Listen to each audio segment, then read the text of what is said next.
Welcome everybody, thank you for joining this CREST webinar today. So today's webinar is going to focus on CREST at secondary level. So if you're interested in CREST primary, then do feel free to stay and learn about CREST secondary, but we are doing a CREST primary webinar next week, so we won't be talking about STAR, Superstar and Discovery. We'll just be talking about secondary levels. So I'll start with some introductions. So thank you everyone for joining us today. So I am Caitlin Brown. I'm CREST Product Manager at the British Science Association, and I've been at the BSA for a few years. Yes, been working on CREST that entire time. Neil, do you want to introduce yourself? Hi, I'm Neil Trevethan. So I'm the Education Projects Manager here at the British Science Association. And my job really is to kind of manage the different websites and platforms and just generally sort of oversee the different aspects of running the CREST programme. Great. No, go ahead, Claudia. Hello everyone, I'm Claudia Linnan and I am an Education Officer at the BSA. I'm looking after the group of CREST assessors, and I am also in charge of the moderation especially of projects that have been submitted more than once. Thanks. Claudia. And Jane, if you want to introduce yourself. Hello, my name's Jane Sullivan. I'm one of the assessors. My background is I've been an industrial biochemist for many years, and I use that knowledge to assess the silver and gold projects. Great, thanks guys. So I'm going to start with a bit of an overview of CREST. I suspect most people that have joined the webinar are reasonably familiar with CREST, but just in case we've got anyone that's a bit new to CREST, I'll just give a brief overview. So I'm just going to share my screen, but do feel free to start sharing questions in the chat now. I'm really keen for this to be quite interactive and for people to ask any questions they have about running CREST, particularly in lockdown. Obviously, you know, people are running things remotely and stuff. So yeah, do pop them in the Q&A, but they don't just have to be around doing CREST remotely or in lockdown. They can also just be any general CREST questions that you've always wanted to ask us. Feel free to pop them in the Q&A. But yeah, I'll start by sharing my screen first.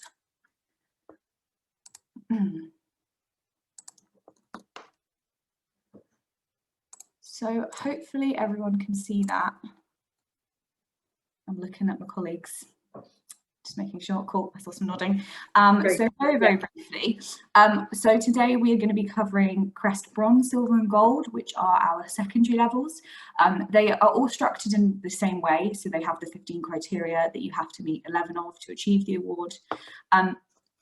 So what is CREST? So it's all about student-led project work. It's very flexible, you know, it's got a really good reputation. It's, you know, trusted by industry and universities, and it is accessible to everyone. So CREST is very flexible, as I've already said, and that's really important to remember. You know, CREST can be done in so many different ways. So particularly if you have questions around like, oh, can I do CREST this way?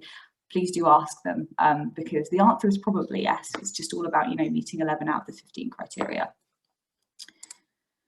So again, what is CREST? It's inquiry-based approach. So, you know, it's student-led, and it's letting the students think about a question that they have, and then, you know, taking that further and following the scientific process, and also really finding that real-world context, which is really important for making, you know, science and STEM relevant to their everyday lives, and actually, you know, helping them to see how science is for everybody.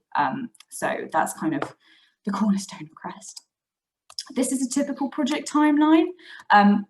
These are guidelines, so this is kind of a rough approximation.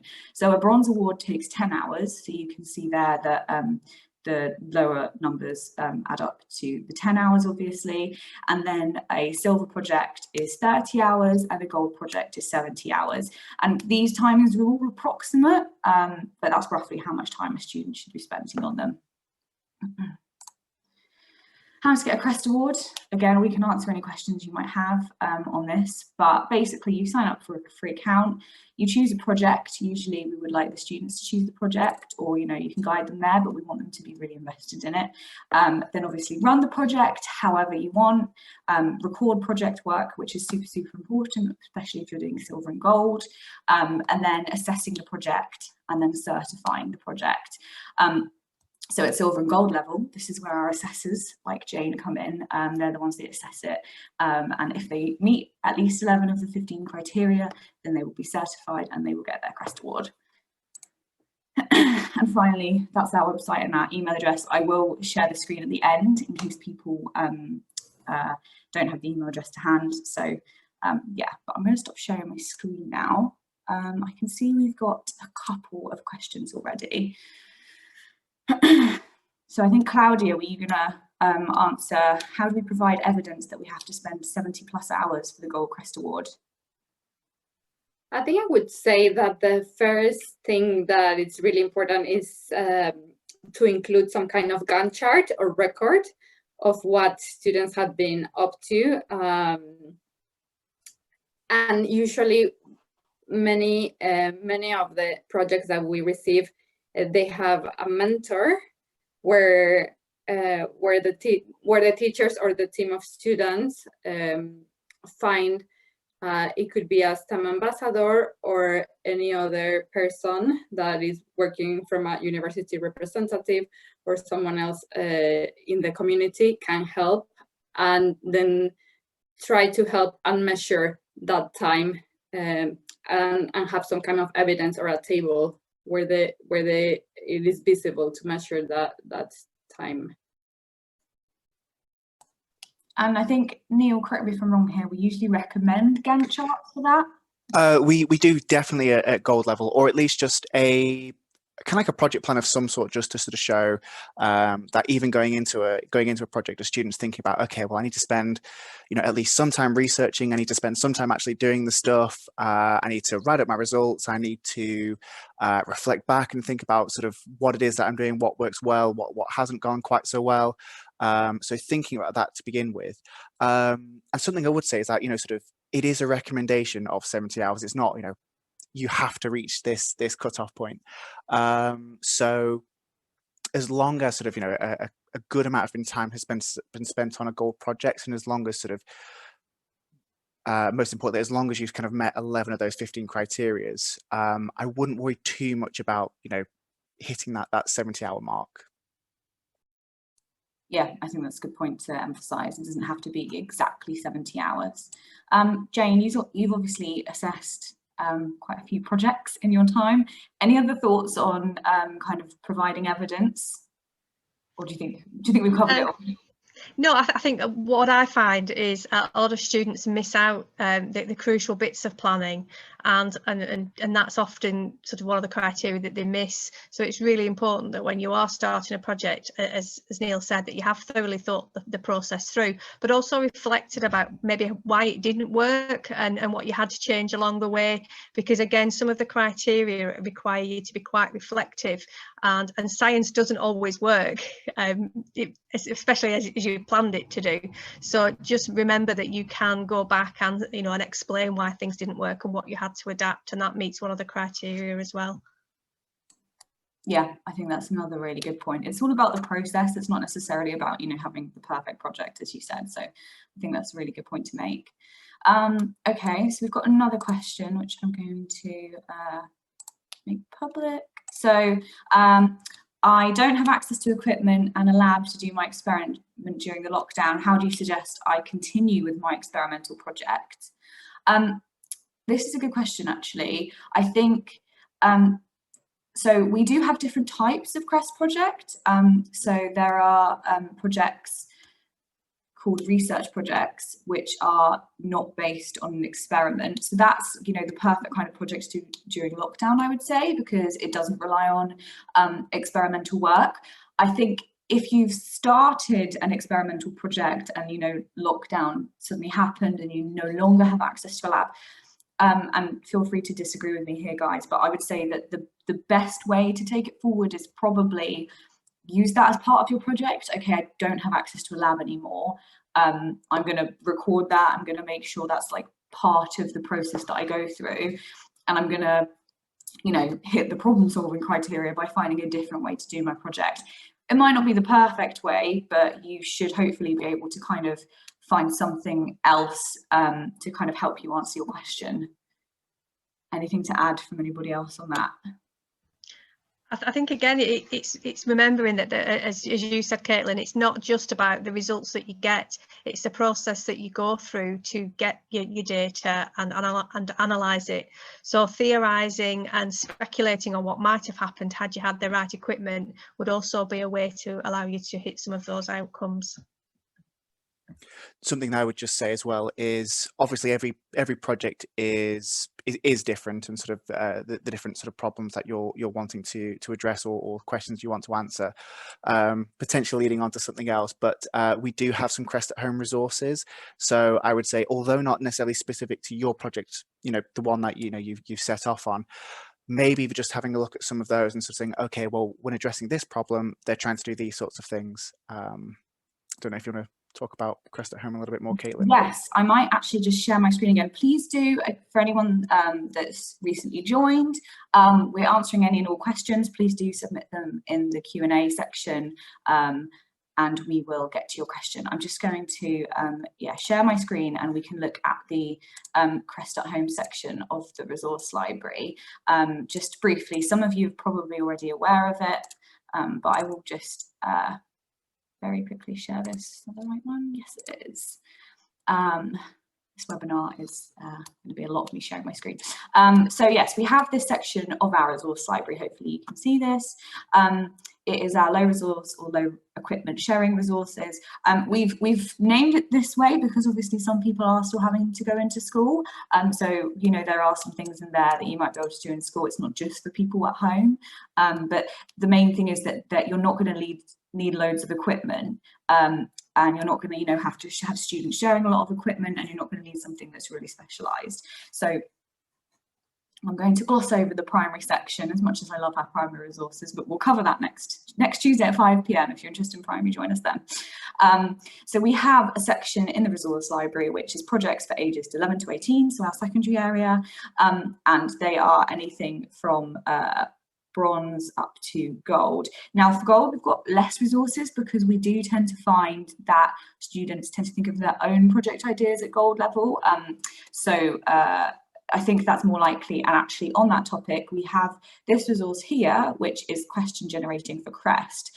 Now this is quite a new resource that we developed last year, I think around April time, and essentially it's just something, it's a process for students or young people to go through and basically think of a question that is relevant to them, relevant to their lives, and helps them kind of solve a real world problem.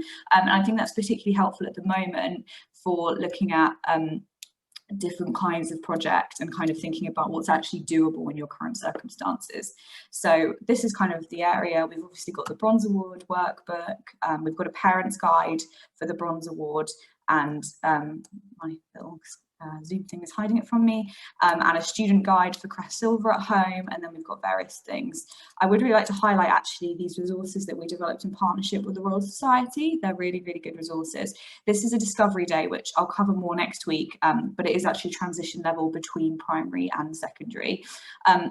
But we've also got some machine learning based resources at bronze level, and these are great because actually most of them don't require a lot of equipment. I mean, all of the resources on this page kind of meet that criteria, but these ones in particular are brand new, very shiny, so I'm very pleased with those. But yeah, we've got kind of a variety of resources here, and none of them require too much equipment, so you should be able to do them at home.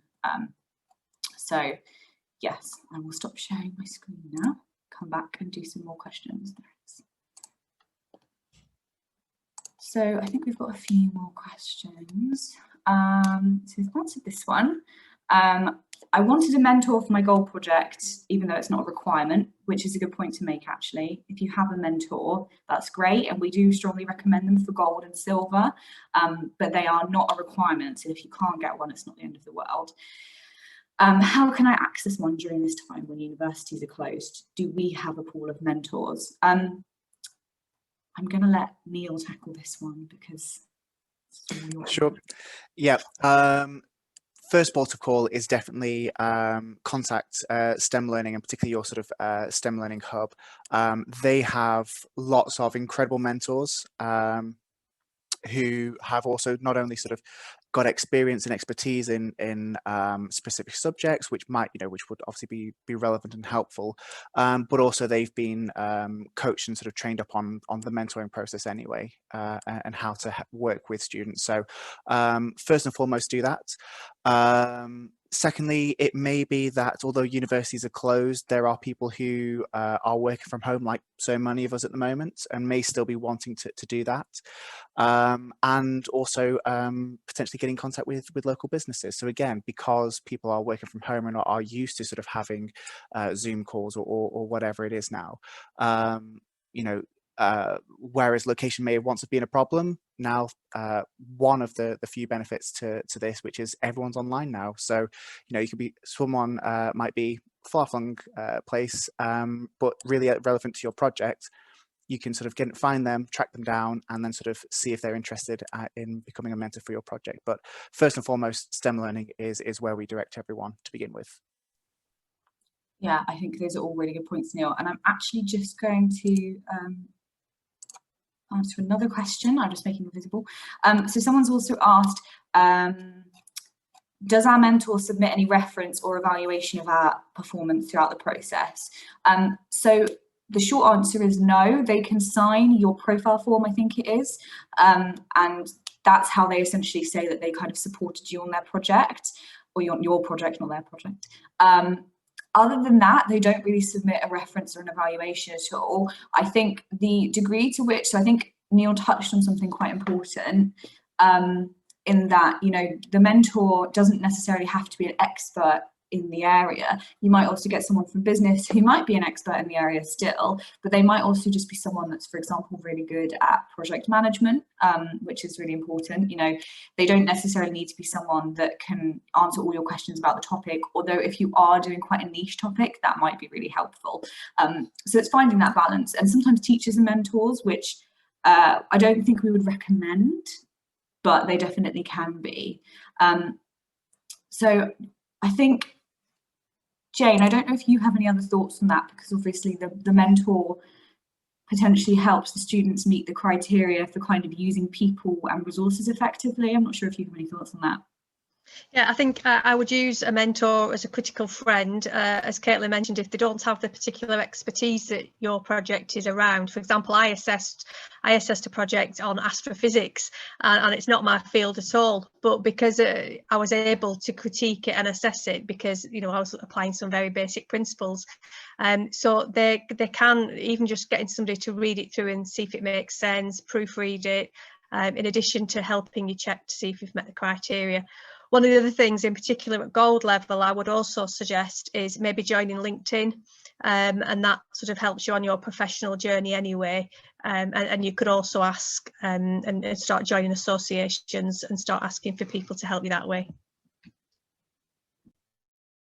Yeah, those are all really good points.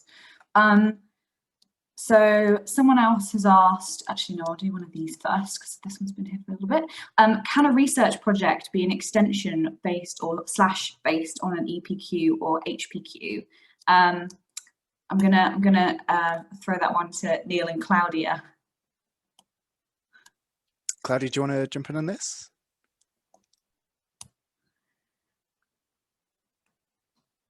Yes, I would say that most of the work that has been done towards a silver or gold award, especially for gold awards, are used towards a personal statement or an application for UCAS, or for university level. And I think that would really make a point of showing analytical and critical skills of the applicant. And also with what Jane was just touching on, it is, even if you can link it towards your area where you want to develop that skill, that'll be great. But just to have that critical thinking and reflection of what you're learning, and how can you manage a project. I think that is a very important skill that can connect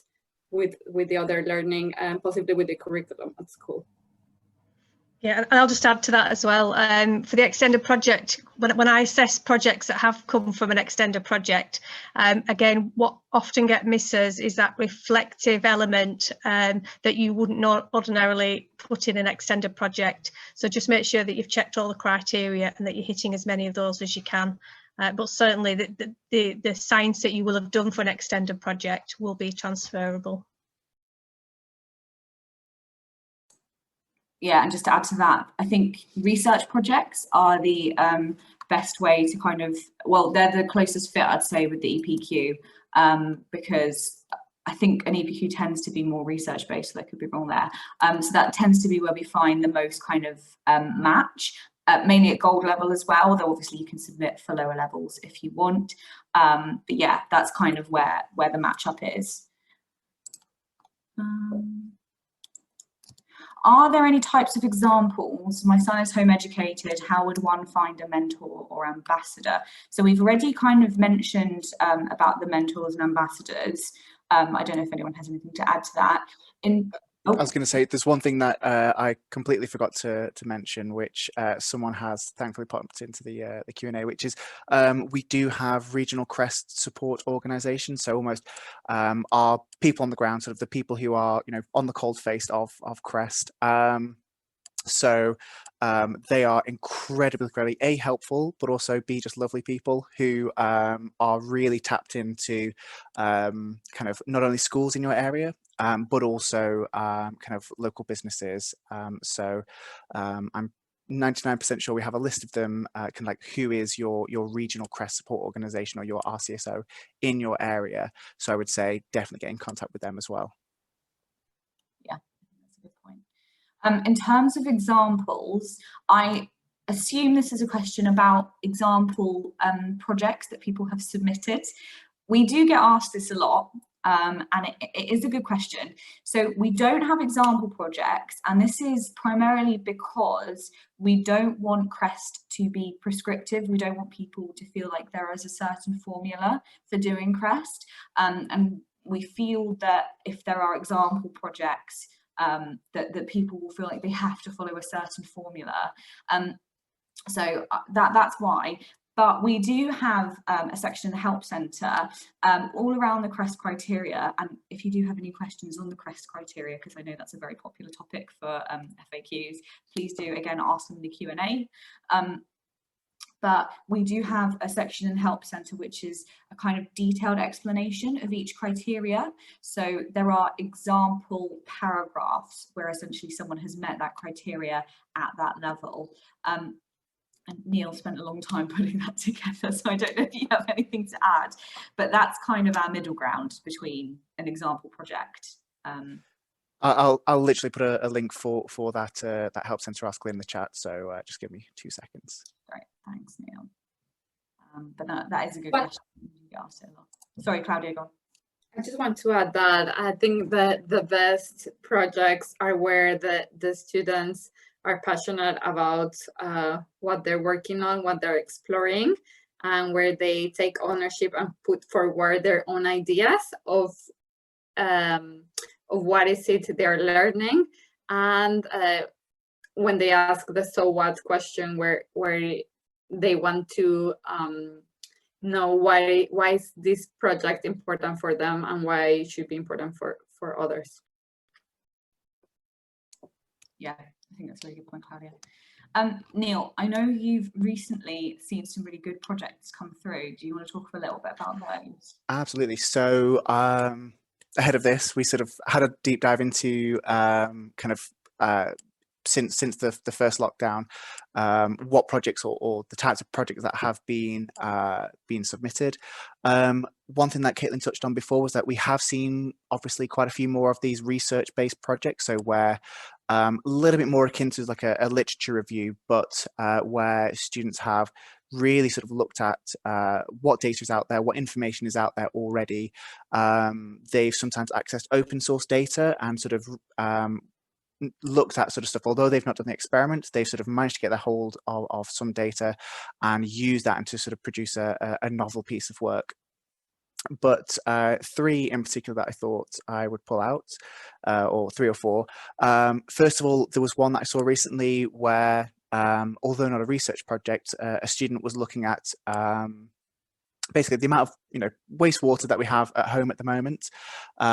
Sort of, is there a way that we could, or they actually sort of went away and designed a couple prototypes for generating hydroelectric power to basically sort of produce some green energy in the home. And so using everyday household objects, so I think there were yogurt pots and all different things, and sort of using that to basically sort of in some way sort of contribute to a bit of a greener world, which I thought was actually very, very nice. Another project that we've seen recently, which was a bit more research based, was basically sort of stress relief, particularly in teenagers, and sort of doing a little bit of a comparison sort of the different, common, those sort of common bits of advice that you hear, sort of deep breaths, aromatherapy, music therapy, sort of all these different options of de-stressing, particularly around exam time, which is most successful, or what combination is most successful. So, not giving too much away, but apparently just taking a couple of deep breaths is the most impactful first off. But doing this comparison and sort of looking at the data that's out there, popping out a couple of surveys to various different people, they're able to sort of do the project that way. And then I think one more that I can chat about is one that was kind of like more of a physics-based one, and again, it's a little bit more practical. Kind of a student had gone out and basically just built a 3D scanner. So although this is something that already exists, apparently sort of in industry, very expensive to make, very specialized equipment. So they went away, they sort of bought a couple of sensors and a gyroscope and sort of got this, created a load of code for sort of detecting the sensors and sort of the light bouncing back, and we're able to produce 3D representations of the room that they're in, and sort of then tying it back again, sort of directly meeting the CREST criteria. Sort of, what are the wider applications? Well, security. They already talk about some of the existing ones, so sort of in looking after infrastructure and these sorts of things. So although sort of taking something that they were clearly very, very passionate about and something interested they were about and the skills they were interested in learning, they were then still able to take that and apply it back to the wider world and making sure that they met the CREST criteria. Sorry, I'm getting very excited talking about other people's projects. We do see some amazing projects, don't we? I think sometimes the best ones are actually the ones that the students are most passionate about, even if they've gone really wrong. I can't remember now, but it was a few years ago when I assessed one project, and the student, it actually sounded like they had a really terrible time of it, but they really kind of powered through with their project, and they had loads of ideas and they were really passionate, and they went through the process, and it was a brilliant project. I can't actually remember what it was about, but it was really good, despite the fact that actually loads went wrong, because they clearly learned so much from it. So yeah, I don't know, Jane, if you have any thoughts on what you think the best projects are. We've also had a question, I think, about common mistakes that you notice in projects you assess. So yeah, anything about the best projects and also common mistakes, I think that'll be useful to people. Well, I'll answer my most favourite one, and actually it answers the other question about videos, was in fact a video presentation, and it was a young man who was investigating how to bake bread, and he had devised a whole system of assessing how good this bread was going to be, and he changed various things about his recipe, how much yeast he was going to add, how much water he was going to add. He roped his whole family in to test each batch. He made loads and loads. Well, his original plan, he would have ended up, I think, making about 3,000 batches of bread, which he clearly quickly identified was beyond him. But he then did a video, and it was brilliant. It was one of my most favourite things I've ever watched, just because he was he was articulate, he was quite witty, but also he just went through the steps of the process and what he'd learnt along the way. So absolutely be creative in how you present it. It doesn't just have to be a boring old report, which have their place, but blogs. I saw one, a blog about animal rights. The only issue with that one, and it comes back to the mistakes, is there just wasn't enough detail in the blog itself. So you do need to be careful that you evidence some of the other criteria, probably in a written form, if your blog isn't detailed enough. And I'm just going to sort of just some of the other common mistakes that I often see, especially at Gold, is to make sure that referencing your resources is done properly and fully, so that you can't be accused of any plagiarism, and that you're just not mistakenly, accidentally claiming that some work is your own. We've already talked about not planning and making sure the criteria you're hitting them all, but one of the really important things is to not over-egg your achievements. We're not expecting you to prove anything, to have cracked cancer. We're just asking you to investigate a problem and draw some valid conclusions. So when we talk about valid conclusions, the data may suggest, it may support, but it most definitely won't prove anything from a simple experiment or series of experiments. Those things take many, many, many years. And also remember that science is fun, it's collaborative, and that your part in this is one small piece of a bigger puzzle. So just remember that and reflect on it when you are going back to look at your results at the end. So we start the process by thinking about what is the adaptation to the real world, what impact will it have, the so what. So why do I want to investigate this? But then make sure you go back at the end to say, well, actually, I've just done all this marvellous research. What have I actually learned, and what have I actually added to the body of evidence that we had before? And the so what? So what does this mean? So those would be my top tips. If I could just say, like, absolutely, like, sort of taking that as well, I would sort of say, kind of taking that and then to link it to something else we said. The valuable thing about sort of having a mentor or a critical friend, which is you've been sort of, head down working this project for potentially 70 hours. We can only assess what you tell us. Something that might be very, very obvious to you and sort of, oh, of course, well, this logical conclusion, we can only assess what you tell us. So making sure that sort of, even just a fresh pair of eyes of someone else to go through this and sort of say, well, actually, hang on a second, you've not quite sort of, you've not explained your steps here, or if you've not quite sort of shown your workings. Just, we can only assess what you tell us, basically. We'll try and give you the benefit of the doubt when we can, but that can only stretch so far. Yeah, I think that's a really good point to make, Neil, because I think sometimes people have very clearly done it, as you said, but the detail's not there. So our assessors are sort of like, well, I can't mark that criteria as met. So I think that's a really important point to make.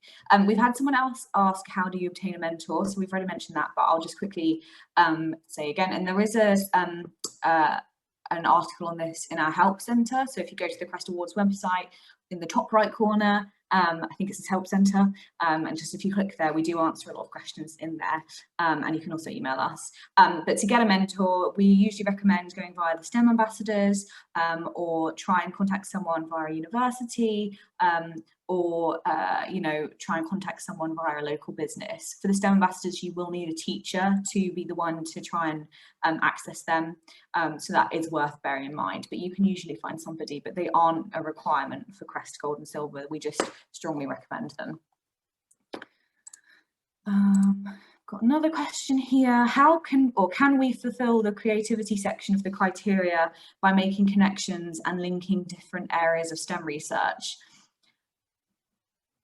I'm going to hand that one over to Neil and Jane, I think, who are the criteria experts. Neil, I'm going to call on you first. Oh no. So I literally sort of just popped something in the chat. Let me know if people can or can't see that. But I think that's definitely a good starting point. Absolutely. Oops. Chat, by the way, might be shared. It's not in the chat. Sorry. No, well, I can't see it. Okay. I'll post that in again in just a second. Jane, sorry, just whilst I have a quick refresh on this, because I wasn't expecting this question. 1 second. The criteria for creativity is the one that I find the hardest to evidence in any project. So it is the most trickiest one. And really what I'm looking for is somebody that has indeed sort of joined all those novel thinking and put those thoughts together in quite a creative way. So as I say, it is really hard to see that. It's not just about the way you've presented it, that you've used a blog. That's not the creativity we mean. We mean about generating a new thought, a new idea, pulling themes and strands together in a way that isn't clear had you just looked at a journal. You've really understood how all of the thought processes link together and you've come up with something novel. Absolutely. Now I've engaged my brain. Going back to the question, yes, absolutely. Sort of, if you take two different areas of STEM and combine them, so taking something from one area, taking your understanding of it, and as Jane says, sort of not only sort of taking it and sort of repeating it, but actually sort of applying it, and again applying it into a new situation or a new setting. Specific, you know, even better if it is a different area of STEM. Fantastic, yeah, that would definitely be it. Be meeting the criteria, but again, it's evidencing that, and in the profile form, you can sort of put a couple extra notes in there. So if you want to, you know, give your assessor a bit of a heads up and say, hey, look, I've met this criteria by applying it, by taking this thing and applying it to a different area, you know, you're making your assessor's job even easier. So I'd say absolutely you can do that as well. And even if your creativity goes wrong, I think it's worth adding again, that's fine. It's not about having the perfect project. Claudia, go ahead. Yeah, I just want to add to what Jane and Neil already said, that besides the multidisciplinary approach of trying to interlink different areas in STEM, let's also just want to share that besides STEM, we do really encourage submissions from other areas, such as psychology, sociology, design and technology, textiles, and we even have the other category, which I just want to quickly share that we recently received a project about the impacts of COVID on the aviation industry, which I thought was really interesting and relevant to the time. And so it's just great to see how students combine all these approaches and really make the most out of their research projects.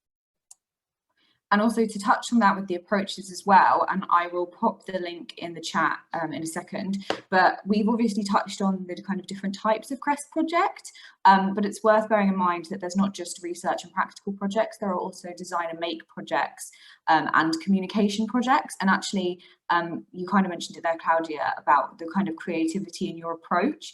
And actually, you know, we sometimes get communication projects are quite interesting ones. I think they're probably the most rare, but it's essentially taking a complex idea and communicating it to an audience that might not understand it. So we've had students, you know, doing a Gold CREST Award where actually they are planning out a kind of a curriculum for younger siblings or younger students. So that's a model that works really well, and we get some really brilliant projects that way.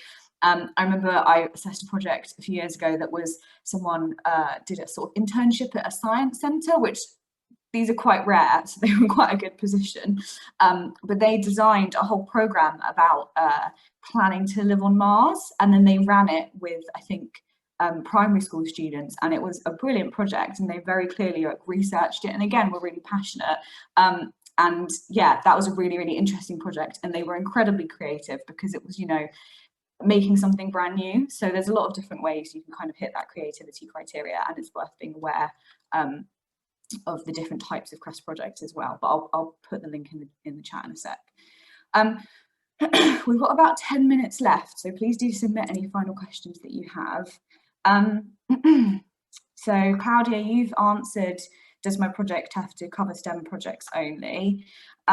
We've also got a question, so how does the process of a Gold CREST Award work? Do we complete our whole award first and then submit our work, or submit the application form first? So I'll briefly go over it, but feel free to kind of chime in, guys. So essentially the way it works is, so you can sign up for a free CREST account on our website. So either a student or a teacher or a parent, basically anyone can create an account. And then essentially you use that account to submit your award at the end. So you want basically, I mean, it doesn't really matter when you create the account, but you submit all the project work at the end all together. So we only want you to submit once you're completely finished. You filled in the CREST profile form, which is really, really important for gold and silver, because we cannot assess your CREST project. I'm sure Jane's had a few of these. If you don't submit the profile form, that is what we use to check that you've met the criteria. And so we need you to kind of submit that, and that also includes your reflections, or some of your reflections. And then we also want to see as much project work as possible, ideally laid out in a way that doesn't mean the assessor's trawling through about 15 different documents, which has happened to me before. We will go through all of them, but it just takes longer. And yeah, essentially you want to submit all your work, and then the assessor will go through and mark your project against the criteria. So it's at the end of the process basically, but you can create a CREST account at the beginning before you do it, but you don't submit until the end. Anything to add, team? I was just going to say, we've probably not touched on what happens if it doesn't meet the criteria. As we've mentioned, you have to hit 11 out of the 15.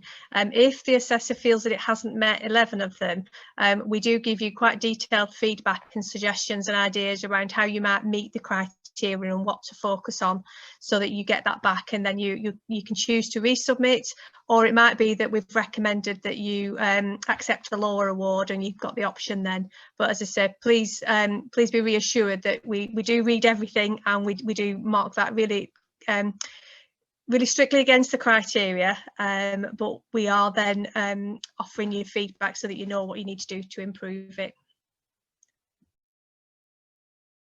Yeah, I think that's a really good point, Jane. No one ever fails a CREST project. They might just have to do a little bit more work or provide a little bit more evidence. Okay, I've got a couple more questions. Please do keep submitting them. But we will be finishing reasonably soon. When I create an account, is there a deadline for me to submit my project? Good question. We get that a lot. There is no deadline for submitting for CREST. There are deadlines for certain funding periods that we have. So we do sometimes offer funding to get your CREST Awards for free via various partners. So for example, certain schools in London, less relevant to this webinar because it's primarily primary schools, but some schools in London can get free CREST Awards thanks to the Mayor's London Scientist Scheme, but that does cover bronze. So for anyone listening that's interested in bronze, that's relevant to you, but I can touch on that a bit more next week. And we also obviously have our underrepresented audiences grants, which Claudia works on, so she can answer if you have any questions on those. But those are the only things there might be deadlines for, because we provide you with a voucher code that has to be used by a certain date. But if you're just doing your regular run-of-the-mill CREST Award and you're not using any funding, then there are no deadlines. You can submit whenever you want. I'll share the details on the chat. Thanks, Kate. Thanks, Claudia. Okay, what are some good ideas of CREST Awards people have done? That's a very big question. We did share a few a little while ago of good CREST projects. Honestly, and again, guys, feel free to chime in here. I would say the best CREST projects are ones that genuinely interest you and are relevant to the kind of the real world, and where you're actually trying to answer a question. Even if someone has answered that question before, or a version of that question before, I think it is still important to go through that process. It doesn't need to be brand new research. I don't know if there's anything else anyone else wants to add. I think you just might want to tie in, Caitlin, with the question about the Bronze Award. How basic does it need to be, and would an example be how to make the best chocolate milkshake? So absolutely, yes, that would, because I mean, companies spend millions of pounds researching how to make the best chocolate milkshake. So certainly even at the bronze standard, it's about the process that the young people have gone through to get to their outcome. So yes, that one is a very good idea. Something I will say, and sort of to take that further, one way of particularly, bronze, silver and gold, is what do you mean by best in that situation? Is it the one that tastes the best? Is it fat-free because for whatever reason? Is it the best looking? We also sort of see, going back to some of the cross-curricular stuff as well, slight tangent here, but sort of touching on like sort of design and technology and sort of actually sort of designing packaging and those sorts of things for products that you are making as well. So absolutely. But when it comes to best, it's really great. And so when it comes to the aims and objectives, you explain to us what it is that you're actually measuring against by the term best. But absolutely, sort of creating a new project or like that will be a brilliant project. Yeah, I think that's a really good point. Got a few more questions before we finish. Do assessors assess the Bronze Award? Assessors do not assess Bronze Awards. Bronze Awards are assessed by an educator. So it could be a parent, it could be a teacher, it could be a club leader, basically anyone. We recommend that the person assessing the students at bronze level is not the person who ran it with them, but that's not a requirement. So that's worth bearing in mind. But the Bronze Award does have the same criteria as CREST, Silver and Gold. You just have to meet it to a kind of different standard. And again, I'd recommend checking out the article that Neil put in the chat that kind of outlines the CREST criteria in a bit more detail. Take a look at some more.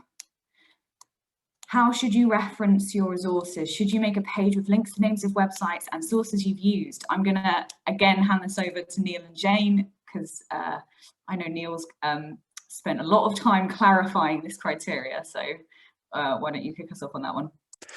Sure. Does differ from silver to gold. So at silver level, a bibliography is fine. At gold level, we don't care what referencing style you use, just pick one, stick with it, use it properly. As long as we know where it is, where you've got that information from, and we can, essentially, if we can sort of like check up and make sure that you've referenced, you've attributed it appropriately, then absolutely fine. And some of the feedback sort of, use the more common referencing style. So I in my examples in the feedback, whenever I've written, it's like, please use a consistent style. For example, the Hartford referencing style doesn't have to be that one, but as long as you apply one consistently and it's clear where the information has come from, I'm happy. Yeah, and I'd just like to agree with Neil on that one. And just remember that there's the in-text or inline citations, as well as the sort of reference list that you have at the end. So don't forget, in particular at gold level, that you require those two. Yeah, absolutely. And that's where you need to be really consistent, because you're doing it throughout. So it needs to be really, really clear that you're always using the same referencing method. Right. If I were to write a report, how long should it be? Very good question. Reports vary greatly. And it really depends. I think, yeah, there's not a specific answer to that. I don't know if anyone wants to dive in here. I think you need to be making sure that you are really outlining how you're meeting the CREST criteria. It's not really about length or word count. It's about actually making sure that you're evidencing things. And, at gold level, I would expect a written report to be reasonably long, but, it shouldn't be like excessively long to the degree that it takes, the assessor ages and ages to go through it. Because, hopefully you've managed to be succinct and kind of get to the point to a degree and, outline that detail without going, spending ages explaining it, if that makes sense. So, yeah, it's not really about word count or a number of pages. It's more about actually including that detail. I think I just want to add there as well, as Caitlin said, just that it is not really about the extension of the report that we are focusing on, but about how applicants justify their approach. And I think one of the criteria is, how did you did you think about other alternative approaches when you were choosing yours? And even if what we just said, if it didn't work out, why, and why did you learn? And just to have that exploration of your process and documenting your steps, recording your findings, and reflecting throughout. I think if you're worried about your project not being long enough, having a nice little, bit of a talk about, well, this went wrong and this went wrong, and I tried doing this and this went wrong. Absolutely perfect. Sort of the more information you tell us about kind of what's gone wrong, and importantly, what you did and how you reflected and how you do it differently. That's a great way to sort of, get a bit of extra work count in there if you are worried about that, but it is not a requirement. And I think I've seen projects that are around 10 pages long, and then there's a lot of evidence with images or videos, as Jane was sharing, and blogs and other types of evidence. So it is very robust, and I think and it goes to the point, and is really it is really a good contribution and a reflection of what was happening throughout. So I think that's important. And I think it's worth mentioning as well, you've got to bear in mind that communication is a key part of your CREST Award. Part of that might be communicating it to other people, but also a really key part is actually being able to communicate your project to the assessor. So if your project, is really, really long, but it makes no sense, then you're not going to meet that criteria. And also if it doesn't make sense, then the assessor's not going to be able to actually figure out if you met the criteria. So yeah, also bear that in mind.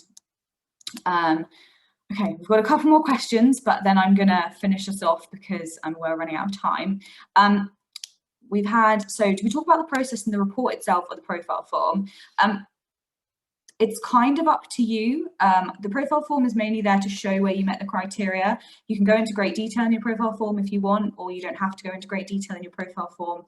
But actually, if you're not, going into detail in your profile form, then we want to be seeing that in your report, and your profile form should be directing us to where in your report you met that criteria. Yeah, hopefully that answers that question. Question just vanished. Yeah, sorry, I answered it because I thought we were running out of time. So no, that's fine. There's just one about citations. I don't know if because it's directed at me. Yeah. I think what I would just recommend is, as Neil said, choose one form of referencing. So, for example, the Harvard referencing system is a well-recognised referencing system that the majority of universities would use. There is a lot of information out there on, just Google it. It will show you exactly how to lay out a reference list and how to use the text or line citations. We could talk for hours about it here, and unfortunately we don't have time, but as I say, Google is a huge resource, so please just use that. Great. Okay, I'm going to finish us off there. So thank you so much everyone for joining us today, and thank you to Neil and Claudia and Jane for giving up their time to come and answer your questions. Hopefully you all found this really helpful. If anyone has any more questions, then I'm just going to share my screen again so that you can see where to email us. But hopefully most people are aware of the CREST email address.